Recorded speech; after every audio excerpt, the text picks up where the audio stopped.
Hello everyone दोस्तों, मैं अरुण शर्मा। आप देख रहे हैं द सोच। दोस्तों, इस वीडियो में बात करने वाले जाने माने नेता, महाराष्ट्र के देखा जाए तो सबसे बड़े नेता शरद पवार के बारे में। और शरद पवार जैसे नेता को भी उनके भतीजे ने दिन में तारे दिखा दिए और उनका घड़ी का निशान उनसे छीन लिया। दोस्तों, अगर आप चैनल पहली बार जुड़ सकते हैं ताकि सारी वीडियो को देख पाए। दोस्तों, बात करते हैं महाराष्ट्र की राजनीति के बारे में, जो सियासी पारा हावी हो चुका है।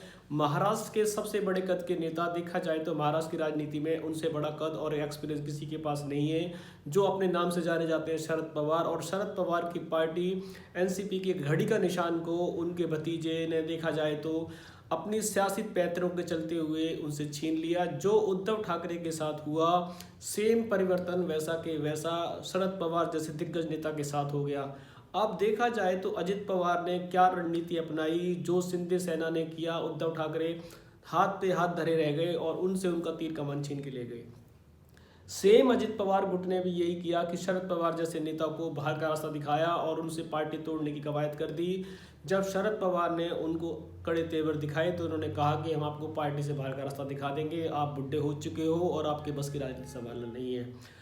शरद पवार से जबरदस्ती उनका चिन्ह छीना गया और विधायक दल का नेता अजित पवार को चुन लिया गया। आज शरद पवार से सुप्रीम कोर्ट, हाई कोर्ट में कई जगह उन्होंने अपील लगा रखी थी, पर मुंबई हाई कोर्ट वगैरह की तरफ से देखा जाए तो उनको हार का सामना करना पड़ा है। उनकी पुत्री ने, सुप्रिया सुले ने भी कहा है कि ये हमारे साथ अन्याय हुआ और इसके लिए हम आवाज़ उठाएंगे। अब वो सुप्रीम कोर्ट, हाई कोर्ट के दरवाजे खुले हैं। अजित पवार ने जो अपने चाचा के साथ किया, ये वास्तव में दर्दनीय है। किसी की पार्टी के साथ बगावत करना ठीक हो सकता है, पर अपने घर में ही डाका डालना, ये कहाँ का न्याय है। अजित पवार अगर चाहते तो अपनी पार्टी अलग नाम से बना सकते थे। उनके चाचा इतने बड़े कद के नेता हैं जिनका हर पार्टी में, यहाँ तक कि बीजेपी, नरेंद्र मोदी सरकार, हर पार्टी में उनको सम्मान की नज़रों से देखा जाता है। पर उसके बावजूद भी उनके भतीजे ने बीजेपी की सरकार के साथ मिलकर, सिंधे सरकार के साथ मिलकर उनकी पार्टी का चुनाव चिन्ह निशान ही छीन लिया। जो घड़ी के नाम से एनसीपी जानी जाती थी, आज उनके हाथ से घड़ी जाती रही। देखा जाए तो अजित पवार ने कोर्ट के पैतरों से या अपने विधायक दल के नेताओं के पैतरों से जो ये किया, ये अपने आप में शर्मनाक है। कोर्ट ने तो क्या, अदालत ने डिसीजन दिया, उस पर तो टिप्पणी नहीं की जा सकती, पर अजित पवार ने जो अपने चाचा के साथ किया, ये सियासी पारा वास्तव में एक अलग सुर को बजाता है कि क्या परिवार में भी ऐसी घटनाएं हो सकती हैं।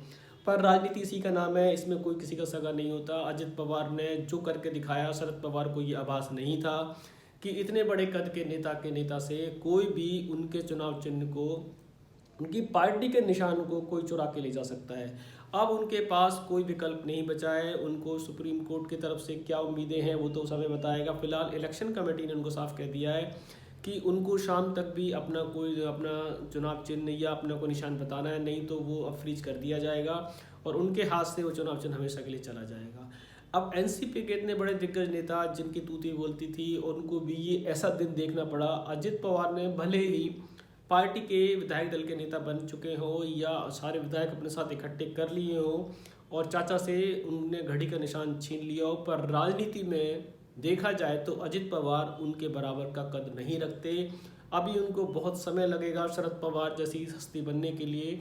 शरद पवार पे इतना ज्ञान, इतना एक्सपीरियंस है कि वो बताया नहीं जा सकता। और अगर अजित पवार उनकी देख रेख में शायद कुछ आगे बढ़ते तो शायद उनके भविष्य उजागर होता। पर जिस तरीके से अजित पवार ने चुनाव चिन्ह निशान या घड़ी का निशान ले लिया है, उससे वो ये साबित करना चाहते हैं कि वो बड़े कद के नेता हैं, तो ये उनका भ्रम है, क्योंकि सिर्फ उनको बीजेपी इस्तेमाल कर रही है या सिंध सरकार में उनको इस्तेमाल किया जा रहा है। शरद पवार जैसा कद बनाना बातों से नहीं बनेगा, उसमें बहुत टाइम लगेगा। शरद पवार आज के नेता नहीं है, सबसे कम उम्र के पहले सीएम है जो महाराष्ट्र के सीएम बने थे। कृषि मंत्री के नाम से जाने जाने वाले और हजारों लोगों के फॉलोअर्स हैं, वो आज की डेट में उनके साथ कितने लाखों लोग जुड़े हुए हैं जिनको शब्दों में बयान नहीं किया जा सकता। शरद पवार जैसे राजनेता से राजनीति सीखने की जरूरत थी अजित पवार को, ना कि उनको दगा देने की जरूरत थी। पर राजनीति में कब किसको भ्रम हो जाए, राजनीति में कब किसको पद का लालच हो जाए, इसका कोई आइडिया नहीं लगाया जा सकता।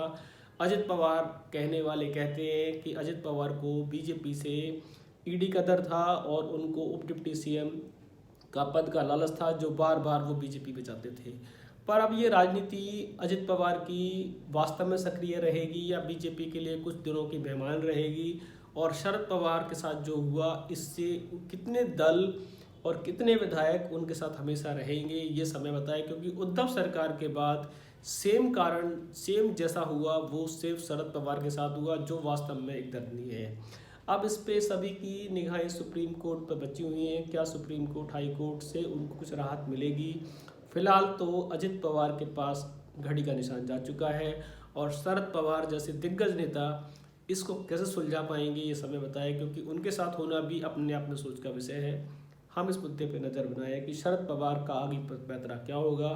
क्या अजित पवार बीजेपी के साथ मिलकर उन्हें कुछ और परेशान करने की कोशिश करेंगे, या बीजेपी से छोड़कर वो फिर दोबारा से चाचा की गोदी में आएंगे, ये समय बताएगा। फिलहाल अभी ऐसा कुछ बयान नहीं किया जा सकता, अटकलें हैं, और शरद पवार के हाथ से एनसीपी का निशान जा चुका है, और शरद पवार आगे क्या रणनीति बनाएंगे समय बताएगा।